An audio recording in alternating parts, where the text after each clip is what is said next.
आहे आणि टनेल प्रोजेक्टला सुप्रीम कोर्टाने सार्वजनिक हिताचं कारण देत ब्रेक दिलेला आहे. सार्वजनिक हितापेक्षाही प्रचंड भ्रष्टाचार, 3,000 कोटी रुपये ऑन. विचार करा, या महाराष्ट्रातला भ्रष्टाचाराचा रेट किती आहे. तर एका प्रोजेक्टमध्ये संबंधित सरकार किंवा संबंधित खात्याचे मंत्री हे 3,000 कोटी रुपये जास्त घेणार होते. 3,000 कोटी रुपये आकडा लक्षात घ्या. 3,000 रुपये नाहीत किंवा 300 रुपये नाहीत किंवा 3 लाख रुपये नाहीत. 3,000 कोटी रुपये एका प्रोजेक्टमध्ये जो मंत्री, त्या खात्याचा मंत्री मिळवतो, ही महाराष्ट्राची लूट. आणि त्या अशा हजारो कोटीतून निवडणूक मागच्या याच्यात लढली गेली. हे जे मेगा इंजिनिअरिंग नावाचं प्रकरण आहे, यांनी भारतीय जनता पक्षाला सर्वाधिक निधी दिला इलेक्ट्रॉल बॉन्डच्या माध्यमातून. आणि याच मेगा इंजिनिअरिंगनी एकनाथ शिंदे यांच्या पक्षाला शेकडो कोटी रुपये दिले निवडणुकीच्या आधी, शेकडो कोटी रुपये.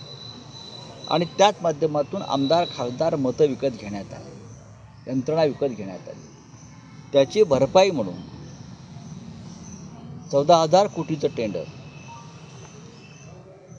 या टनेलचं हे त्यांना देण्याचं घाट रचला. पण लार्सन टुब्रोसारखी एक नामवंत कंपनी ती सुप्रीम कोर्टात गेली आणि सुप्रीम कोर्टाचे आभार मानले पाहिजे की त्याने महाराष्ट्र सरकारच्या भ्रष्टाचाराचा मुखवटा टराटरा फाडून देशासमोर आणलं की या राज्यामध्ये काय चाललं आहे. खरं म्हणजे संबंधित खात्याचे जे मंत्री आहेत, एकनाथ शिंदे MMRD सांभाळतात, त्यांचा राजीनामा मुख्यमंत्र्यांनी मागायला पाहिजे होता. कारण हा भ्रष्टाचार आहे.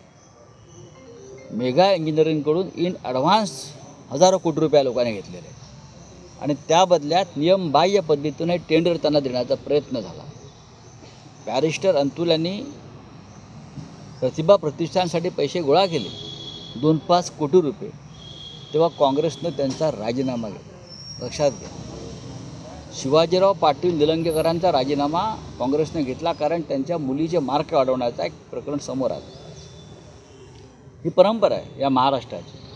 आणि 3,000 कोटीचा भ्रष्टाचार सर्वोच्च न्यायालयानं समोर आणूनसुद्धा देवेंद्र फडणवीस या गुन्हेगारांना तुरुंगात टाकायला तयार नाही. आणि तोंड वर करून सांगतात, प्रशासनातला भ्रष्टाचार मी सहन करणार नाही, जे भ्रष्टाचार करतील त्यांना तुरुंगात टाकलं जाईल. म्हणून आज सामनाचा अग्रलेख आपण जरूर वाचा. त्या अग्रलेखाचं हेडिंग आहे, टायटल आहे देवेंद्र कारागृह. कारण त्यांच्या मंत्रिमंडळामध्ये तुरुंगात जायला पाहिजेत असे सगळे लोक आहेत. त्याच्यामुळे त्यांनी आपल्या मंत्रिमंडळाचं नामांतर देवेंद्र मध्यवर्ती कारागृह असं केलं पाहिजे. कारण मंत्रिमंडळालाच त्यांनी कारागृहाचा दर्जा दिला. सर, भाजपचे जिल्हा अध्यक्ष संस्थेची आपल्यावर जबाबदारी दिलेली आहे. या अगोदरही आपण विधानसभेमध्ये आल्या होता. विरोधक म्हणतात की मागच्या वेळेसही त्यांना यश आलं नाही. यावेळेस काय परिस्थिती असणार आहे पाहूया. म्हणे असं जे कोणी म्हणतायत ते राजकारणात कच्चे आहेत. नक्कीच आम्ही संपूर्ण महाराष्ट्रामध्ये शिवसेनेचे प्रमुख नेते हे स्थानिक स्वराज्य संस्थांच्या निवडणुकीसंदर्भात चाचपणी करण्यासाठी आम्ही बाहेर पडलेलो आहोत. हे खरं आहे. आता हा उत्तर महाराष्ट्रामध्ये मी नेहमीच येतो, जळगावात तर मी नेहमीच येतो. यावेळेला माझ्याबरोबर आमचे आमदार उपनेते मनोज जामसुदकर आहेत, आमच्या पक्षाचे राज्य संघटक मुकेश साळुंके आहेत, त्यानंतर आमचे संपर्क प्रमुख संजय सावंतांना तुम्ही ओळखता. कोणत्याही पुढल्या 4 महिन्यामध्ये निवडणुका होतील असं एक सुप्रीम कोर्टाच्या आदेशामुळे संकेत मिळत आहेत. अशा वेळेला विधानसभेला काय झालं, लोकसभेला काय झालं, यात न पडता येणारी निवडणूक ही त्याच ताकदीनं लढायची. कारण संघटन मजबूत आहे. विधानसभेला तुम्ही निवडणुका कशा जिंकला ते अख्ख्या जगाला कळलेलं आहे, जागतिक स्तरावर गेलं. हे जे काय मताधिक्य तुम्हाला मिळाल्याचे, विजय प्राप्त केले, ते काय सरळ मार्गानं लोकशाही मार्गाने मिळालेलं नाही आहे. तुम्ही जिंकला त्याच्यावर लोकांचा विश्वास नाही आहे आणि तुमचा स्वतःचाही विश्वास नाही आहे. पण आता महानगरपालिकेच्या निवडणुका आहेत किंवा जिल्हा परिषदेच्या निवडणुका आहेत, त्यासाठी तयारी तर करावीच लागेल आणि ती तयारी आम्ही सुरू केलेली आहे. मला असं वाटतंय कारण मागचे 5 आमदार यावेळेला नाही आहेत आपल्यासोबत या बघा, निवडणुकीला. शिवसेना अशा संकटातून आणि आव्हानाच्या परिस्थितीतून अनेकदा गेली. शिवसेनेच्या स्थापनेपासून अशा प्रकारची आव्हानं ही माननीय बाळासाहेब ठाकरे असतील, उद्धव ठाकरे असतील, त्यांच्याबरोबर आम्ही सगळ्यांनी झेललेली आहे. निवडणुका लढणं आणि जिंकणं हाच एकमेव कार्यक्रम राजकीय पक्षाचा नसतो.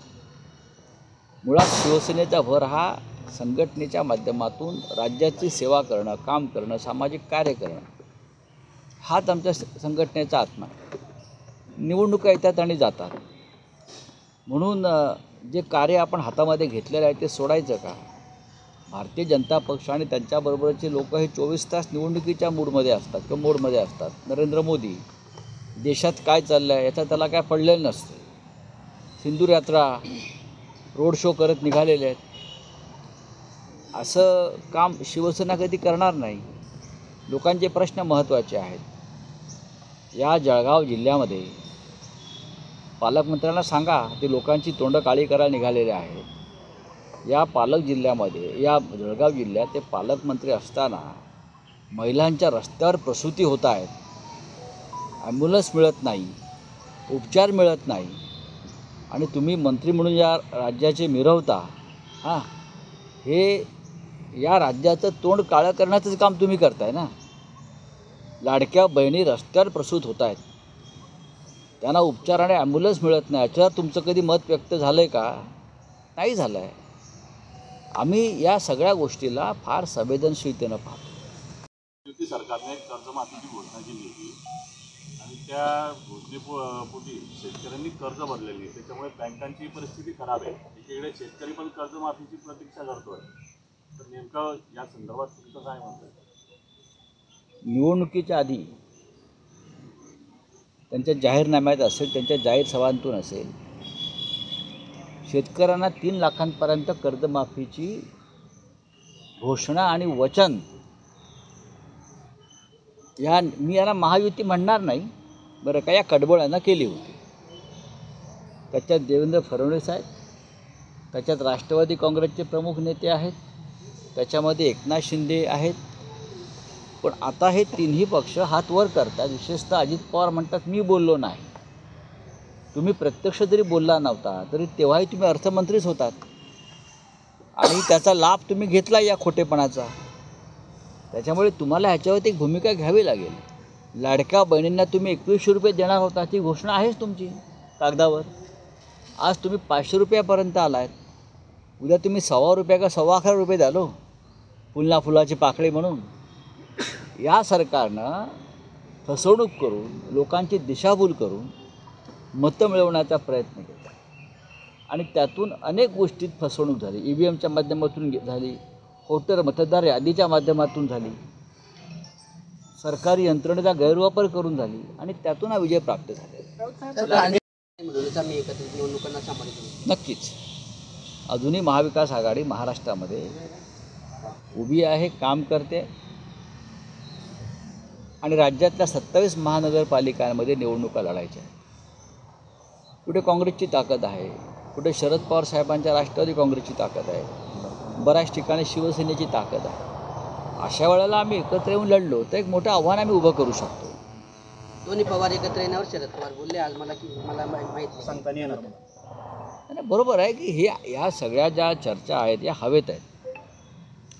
जोपर्यंत, आणि मी स्वतः या मताशी ठाम आहे की माननीय शरद पवार साहेबांची जी विचारधारा आहे, शाहू फुले आंबेडकर ही विचारधारा घेऊन ती जातात. यशवंतराव चव्हाणांचा वारसा हा माननीय शरद पवार साहेबच आज या राज्यात आणि देशात चालवत असताना धर्मांध आणि जातीय शक्ती ज्या राज्यात वाढलेल्या आहेत, त्या शक्तींबरोबर माननीय पवारसाहेबांसारखा नेता, जो आमचा आदर्श नेता आहे, तो जाईल असं त्यांच्या सहकाऱ्यांना, त्यांच्या समर्थकांना आणि आमच्यासारख्या त्यांच्या चाहत्यांना वाटत.